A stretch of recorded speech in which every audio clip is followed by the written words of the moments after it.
Hello, everybody. Hey, did you hear that? Hello. Because I do a wolf howl. Yeah, you guys are fun. I can fun around here sometimes. If you're wondering why I'm sitting in a very dark room, I practically been up all night. I could not sleep. Thank God it's not work night as I try to turn the volume down because YouTube, apparently, if there's anything remotely similar on a game, it's copyright. Alright.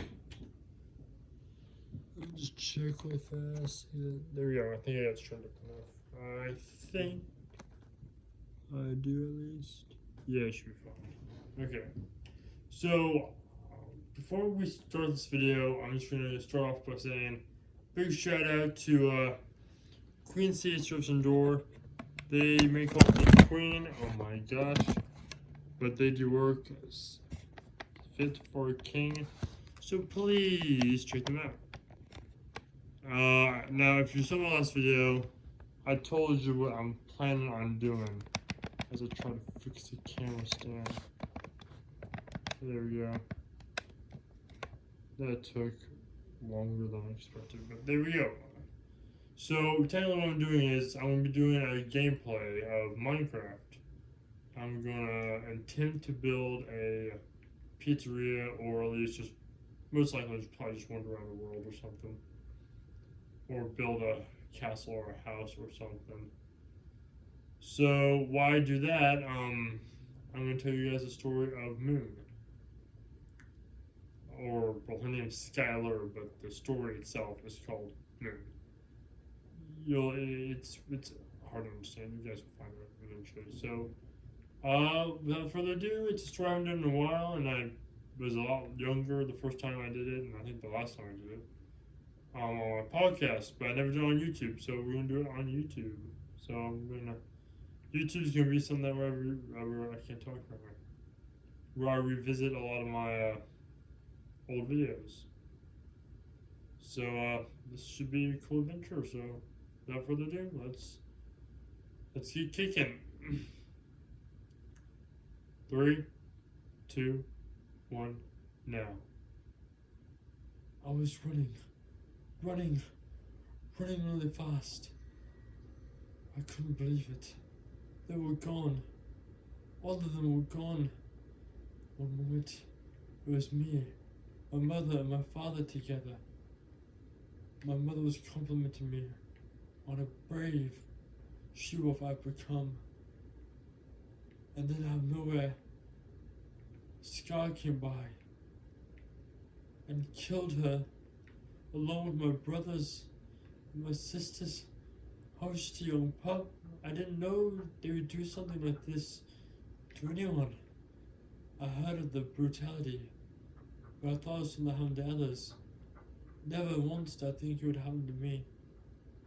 But I didn't have time to think about that. I had to get out of there. I was only a few months old. So, I kept going and going until finally I couldn't go any further. I dug into a small cave, which was no more than a rock leaning against another rock, making a little den. But it was not far enough for me to get out of reach, and it wasn't hidden enough, apparently, either. Because when I dug in, I stayed quiet, trying to keep my whimpers down in my throat. Not more than 5 minutes. No. 5 seconds, but it felt like minutes passed by. And then the head of one of Scar's cronies reached in and pulled me out. They picked me up by the scruff of the neck and dropped me at Scar's feet. And Scar said, with an evil snarl, "Well, what are we gonna do with you?" Scar's cronies replied with a, "Kill her like the rest, Scar." But what a shame it would be to kill such a fast pup. I'm sure in a year or so, when she's full grown, she will prove to be very useful to the pack, and hunting will be one of them. But she's such a nice, fine pup. I would be surprised if she could do more than just hunt. At the time, I didn't know what he meant by that. Had I known then what I know now, I would have tried to at least escape. It meant breeding. He was disgusting. Talking about future breeding a pup. What is wrong with his mind? But at the time I didn't know. Get her moving. And they made me move. 3 days straight, we kept walking.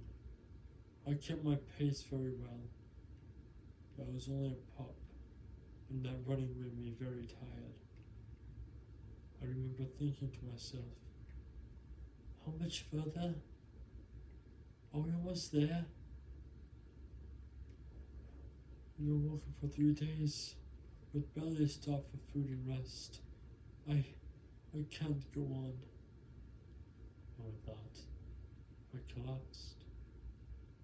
I did not get back up. Scar stopped and turned her back around with the purest hatred in his eyes. And he said, get up. I didn't move. Did you hear what I said? Get up. I heard his cronies say, oh, she's dead now. Yeah. It was nice knowing you, kid. Fine. If you won't get up, I'll make you move. And with that, he pounced on me and bit down deep on the scruff of my neck. I felt blood run down my neck. My blood. And he flung me across the forest floor, and I landed hard on my side. I heard an audible pop from my shoulder. It was dislocated. I didn't need my sense of smell to tell me that. And as I slid across the floor, I crossed over something that smelt different than my captors. I knew. I prayed to the wolf gods. Lupus, the star wolf, with every bone in my body, that was not just any mark. That was the scent gland that would hopefully protect me and keep me safe. For wolves were not allowed to cross the border if it wasn't their territory. And Scar yelled, get back here. I didn't move. I didn't want to. And I couldn't. I was too tired. But even if I could, I wouldn't have returned. By that point in my life, I was praying for death, to end the pain of having no more mother, to end the pain of my neck, the pain of my heart. I was begging for death. I saw death as a blessing. Instant Pep, listen to me, he said, as his eyes were starting to turn blood red. That stupid pup, said the cronies behind him. Fine. If you won't come back, I'll drag you back. He took one step, and then another. And right before he crossed that weird scent, I heard a noble voice say, "Don't you dare take one more step, Scar." Scar's eyes narrowed. Crow. A black wolf with the slickest, softest fur I've ever seen in my life. Black fur. Walked up. I assumed his name was Crow. "What's this now? Stealing pups, Scar? That's a new kind of low, even for someone with your standards." "For your information, she's not stolen. She's one of ours." Crow looked at him defiantly. "However much you may think it, I'm not stupid. She doesn't have your Thunderpack stench. Therefore, I know for a fact that she's not yours." Crow snarled at him, with equal hatred and anger in his voice. Scar answered, "For your information, she's not stolen. She's one of ours. So give her back to us, Crow, and we'll be on our merry way, far away from you and your pathetic territory." Crow looked at me, considering the offer. By that point, I couldn't hold my tears back. He killed them. He killed them all. That's all I can remember. But with sadness in Crow's eyes, it seemed he took my meaning well enough. And he did something I did not expect. He stepped in front of me and said, "No."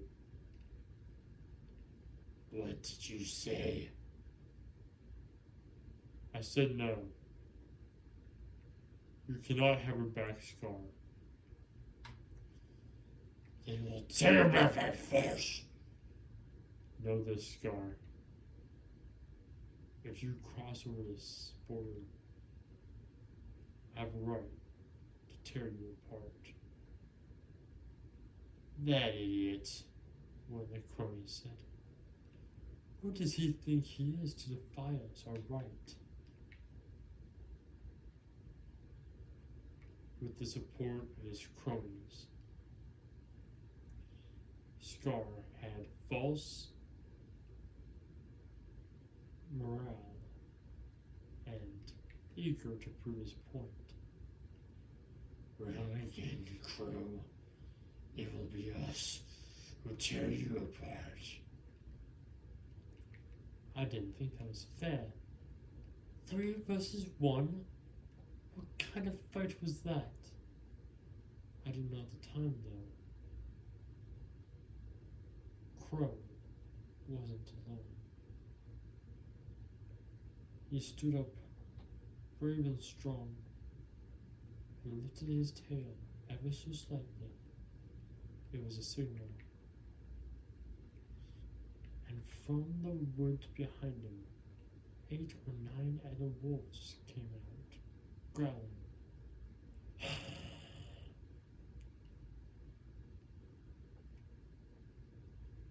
Scar may have been an idiot, but he didn't know when he was outmatched. "This isn't over. Do you hear me, Crow? This isn't over. One day, someday, I'll put you in your place, Crow. I swear in the name of the Star Guides, you will pay." And with that, Scar and his cronies ran off, back into the forest, into the Thunderpack territory. "I'm sorry it had to be this way, brother," he replied. He picked me up by the scruff of my neck.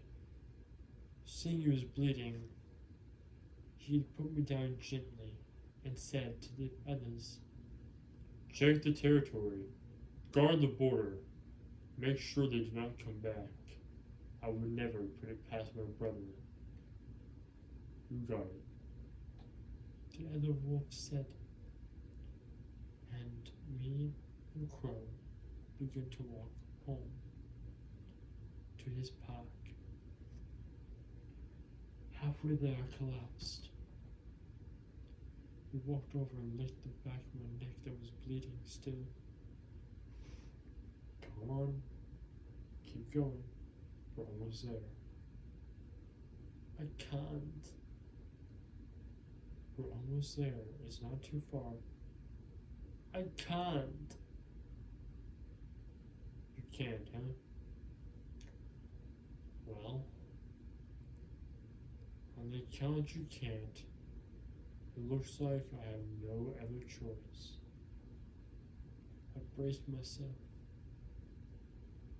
I knew what he was going to do. He was going to bite me. But he didn't. He didn't bite. He did something I did not expect. He bit down on my back. Not enough to puncture the skin, but enough to pick me up. Then he laid me down and said, "If you can't get up, I guess I'll be moving you." And he laid me on his back. And he carried me that way. I never did hate wolfpack rides. My mother used to do it to me all the time. But this seemed different. He didn't do it out of love and compassion in the slightest. He did it not because he wanted to, but because I needed it. I felt a new admiration for this very odd wolf, but I honored him what he was doing for me.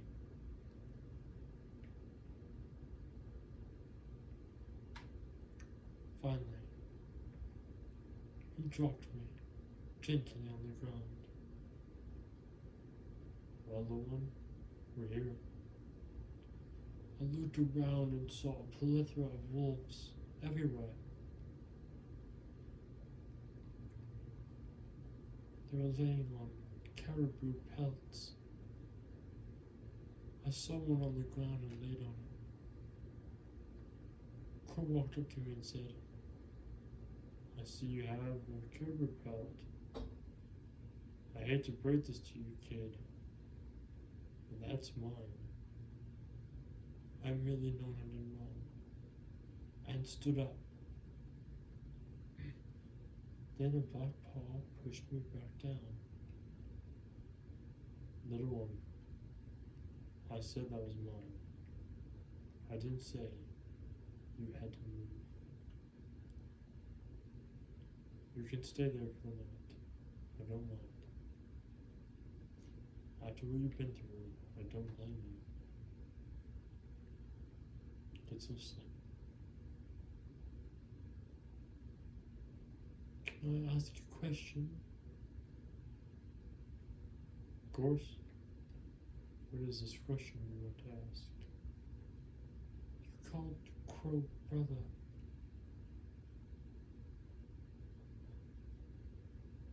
Scar. You called him brother. Why?"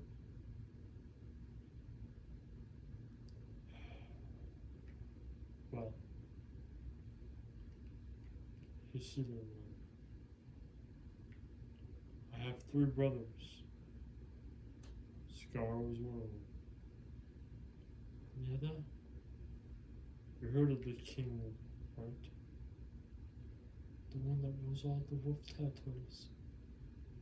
"Yes, I heard of him." "Well, he's my other brother. Long ago, our father split his territory into three parts, the largest being the kingdom,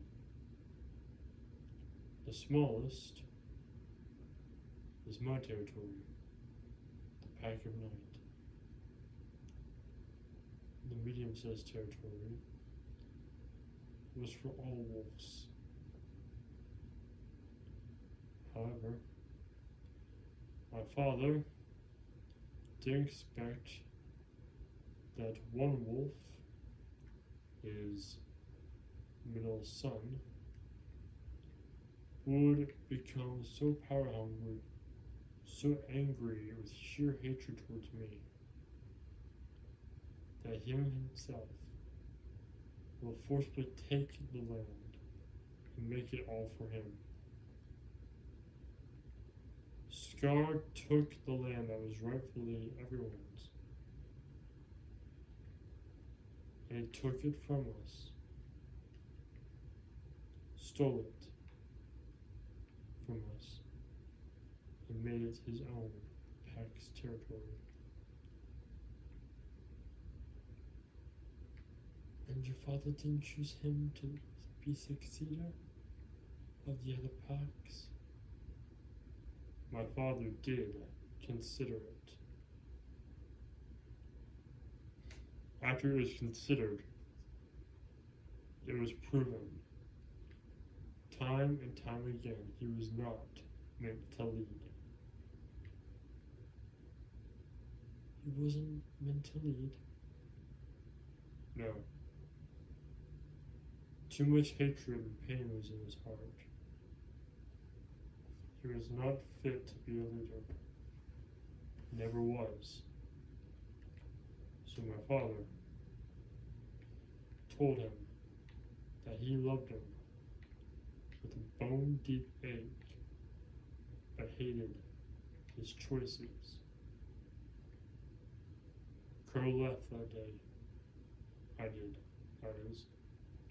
And as for Scar, he continued to live in the Pack's territory until he committed the ultimate unforgivable sin.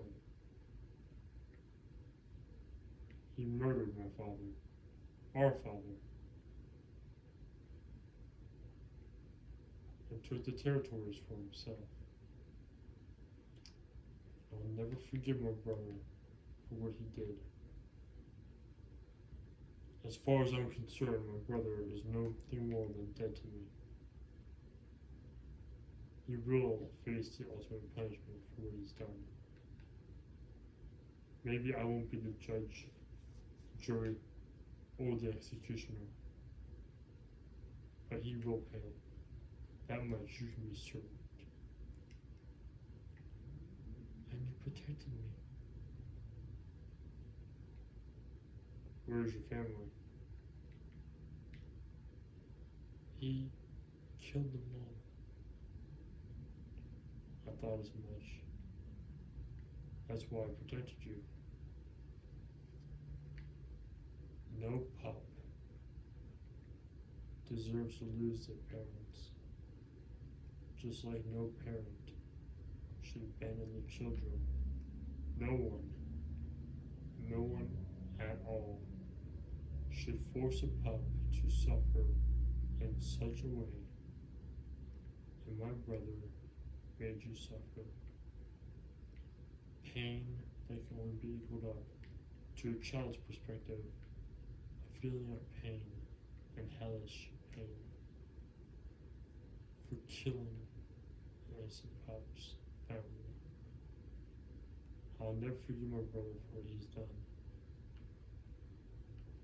He will die one day. I don't know if it will be my fangs or my teeth, but he will pay. That much you can be certain. I promise you, he will not, I repeat, will not get away with this treachery that he has bestowed upon me and my family.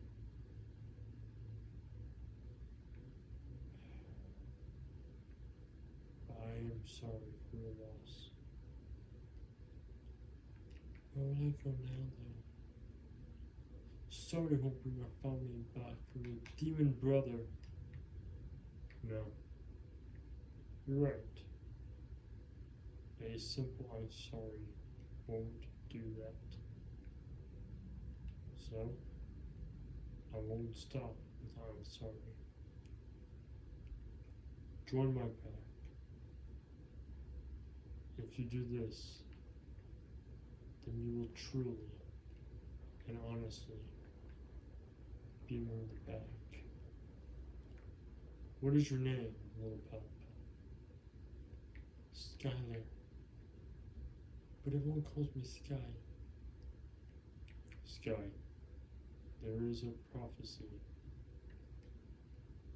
A wolf with cloud fur, which I'm guessing means white fur, will come, and with her love and equal hatred, she will slay the demon, which I guess is my brother,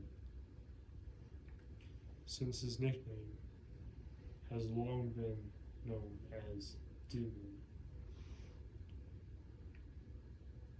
Your destiny is to kill my brother and bring peace to all the packs.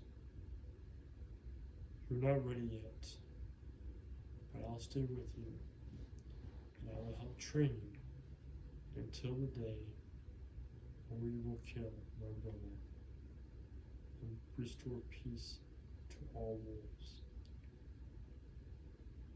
I have to know this though,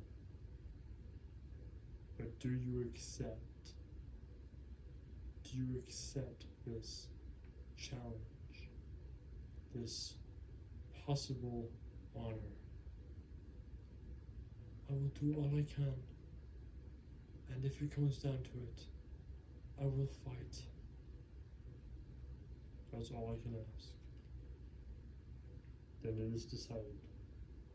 You will be our salvation. Now get some sleep. Training begins early tomorrow. You've got a lot to learn.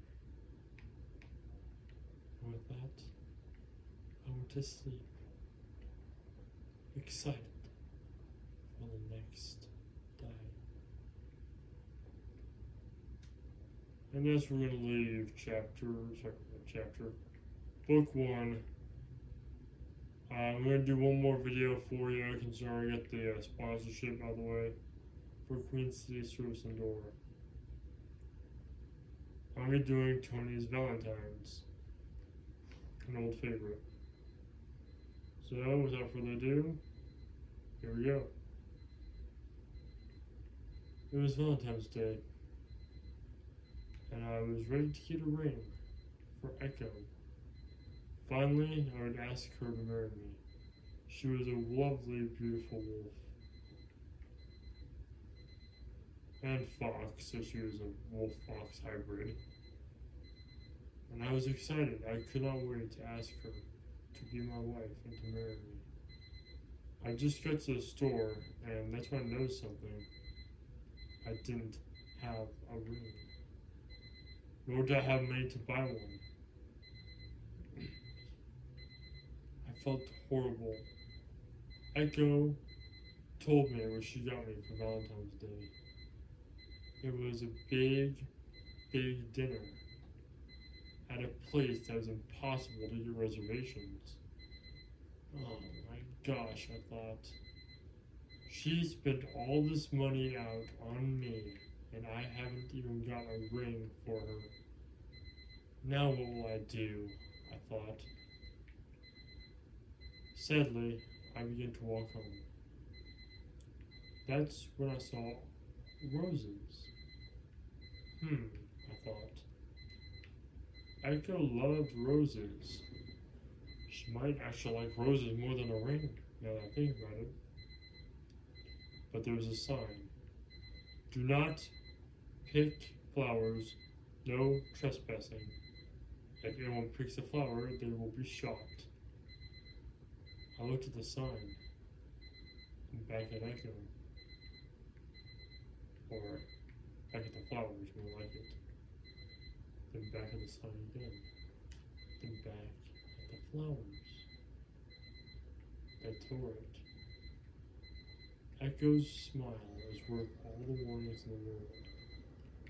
You probably didn't want anyone to ruin just the wonderful flower display. So I did what I could.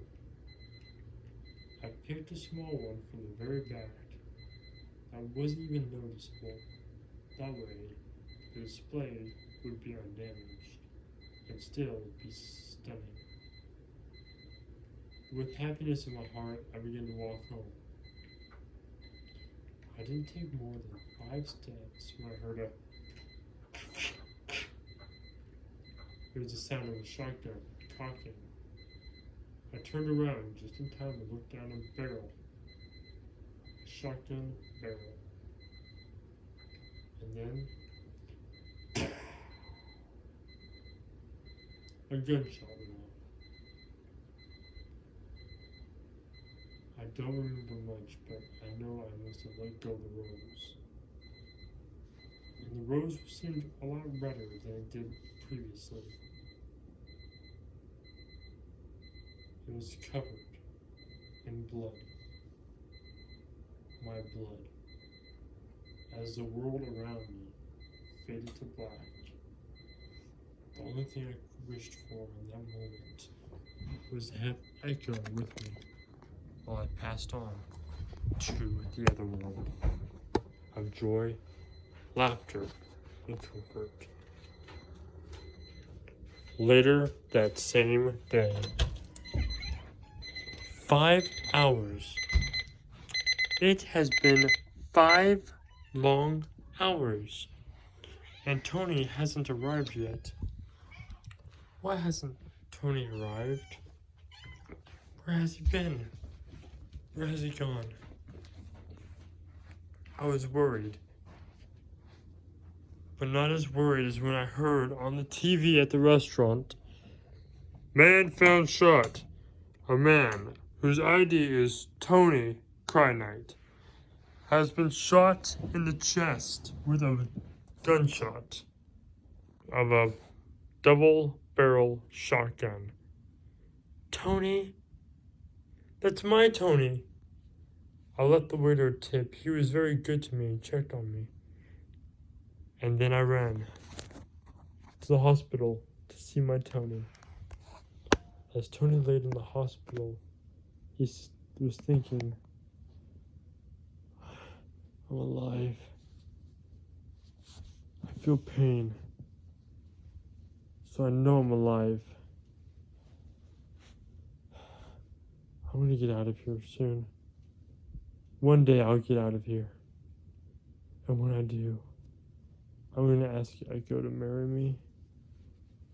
Me and her are gonna have a wedding.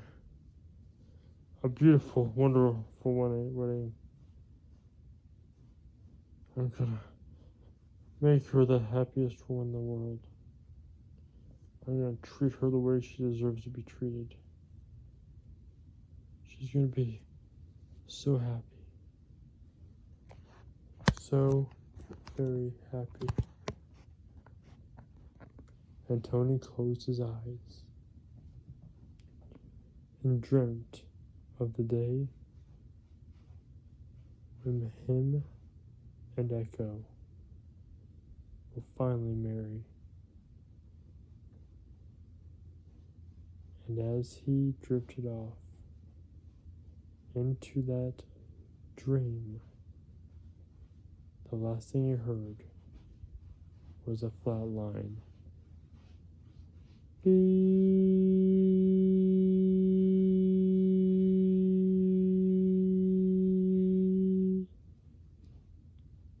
And it faded as he lost all sense of life.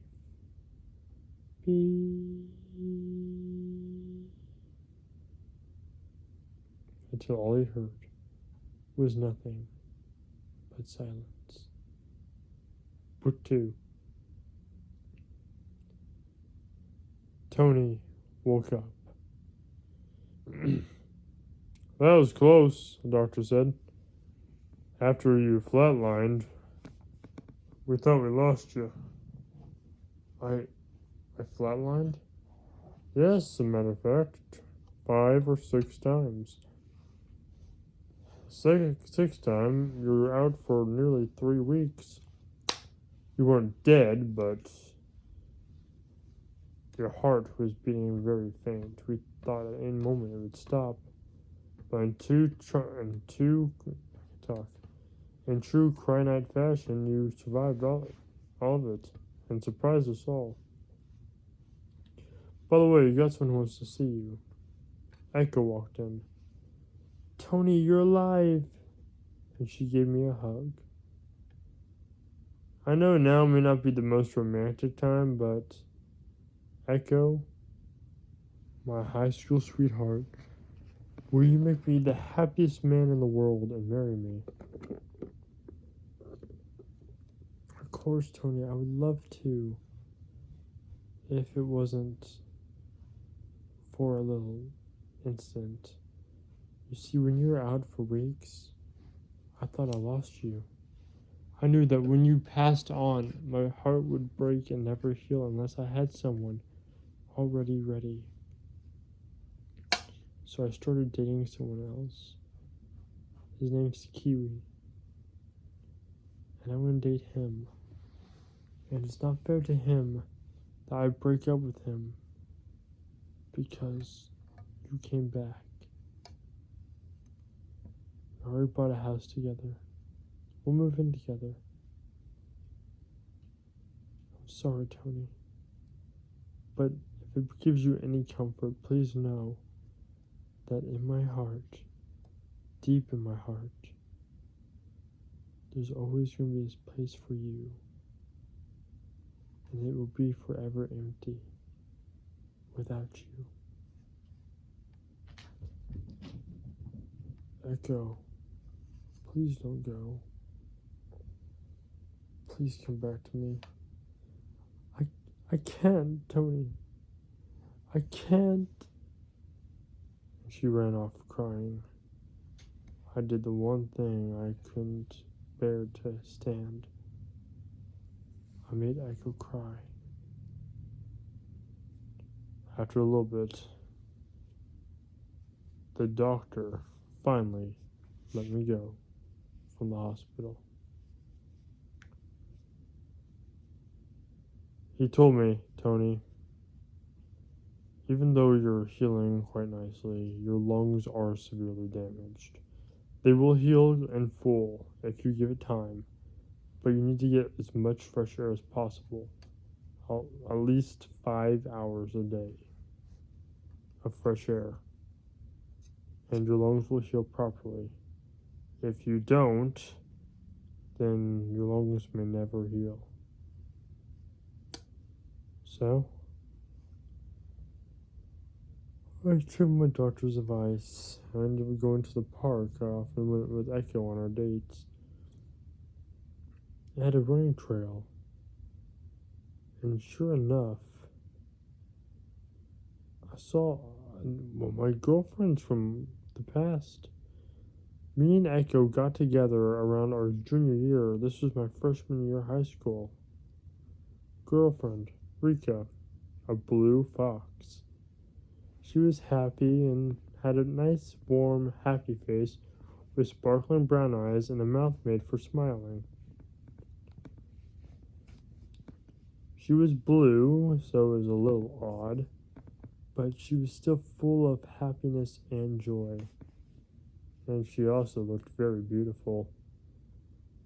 She came a long way from the well-shaped teenager she was in high school. Now she was a very nice, curvy, young female fox. I couldn't believe it. Beautiful. She noticed I was looking at her, and she shot me a very beautiful look and winked at me and continued to run. I was stunned. Unfortunately for me, though, Joseph was there too. the high school jock. He was sipping on his soda can and saw her. He apparently thought they were beautiful too. Notice I said they. He wasn't looking at her face. He was looking below the neck. And that's what he had his intentions on if they happened to get together. So he ran up to her and began to flex like a complete imbecile. And the weirdest thing of all is she was actually eating that up.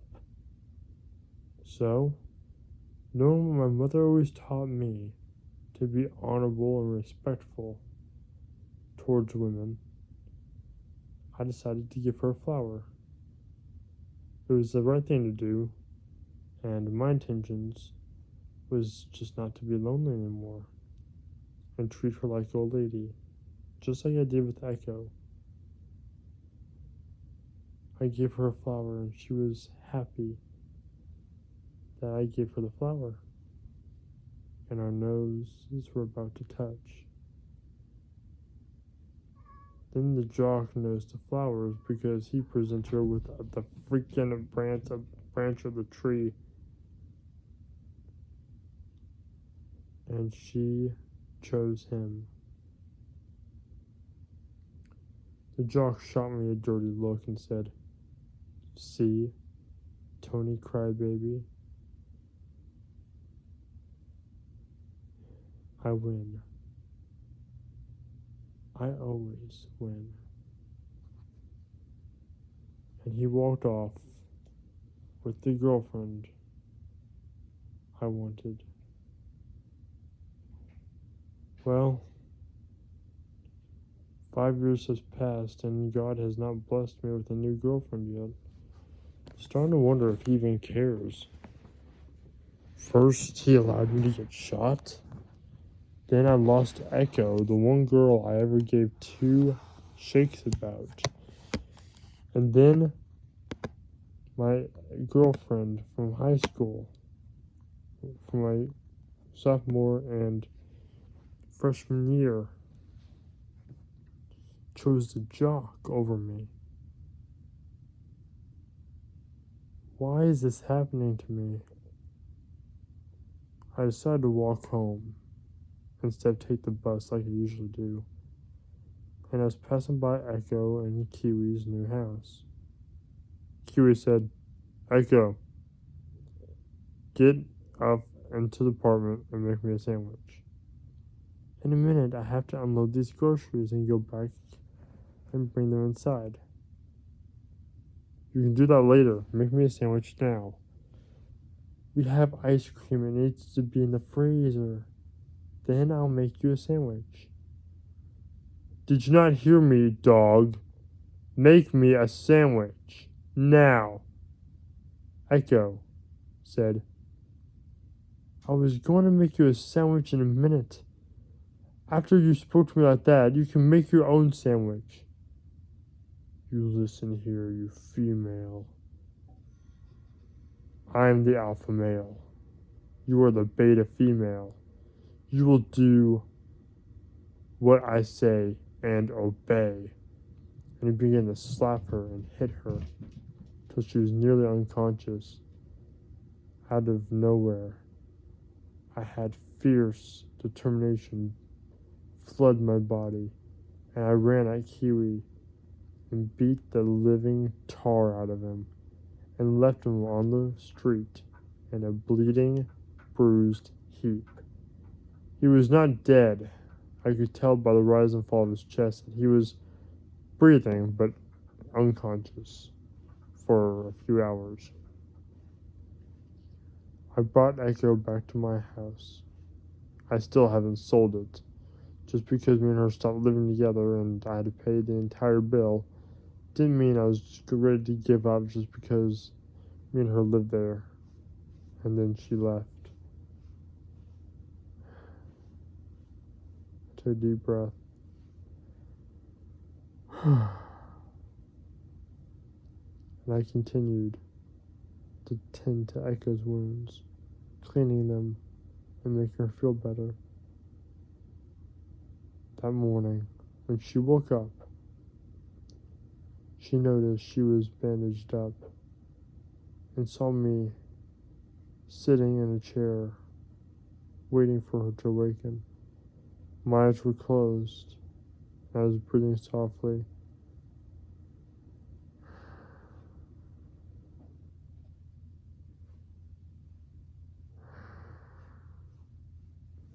And then I woke up.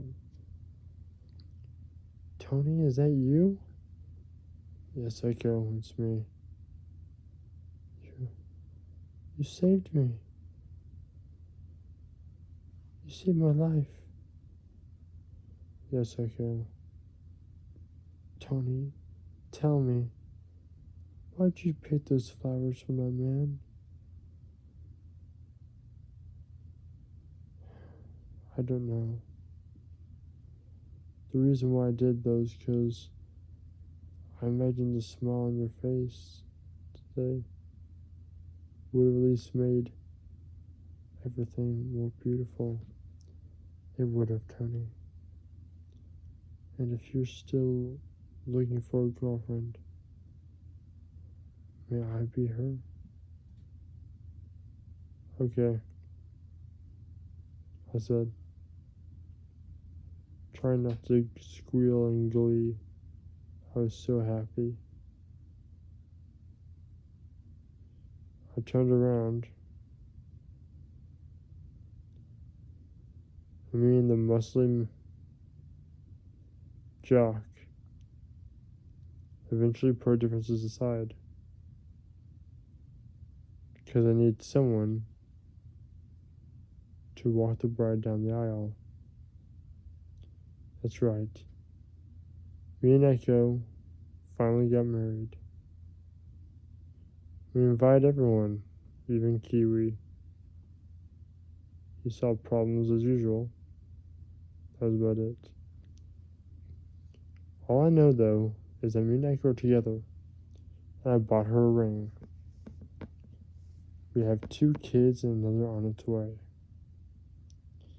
My life is finally complete. We even had our first fight not too long ago. But that's another story for another time. Thank you for watching and good night.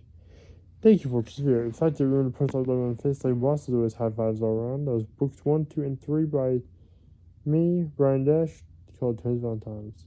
High fives again all around. Thank you so much for watching. Wolf Howl. I'll see you all next time in the next video.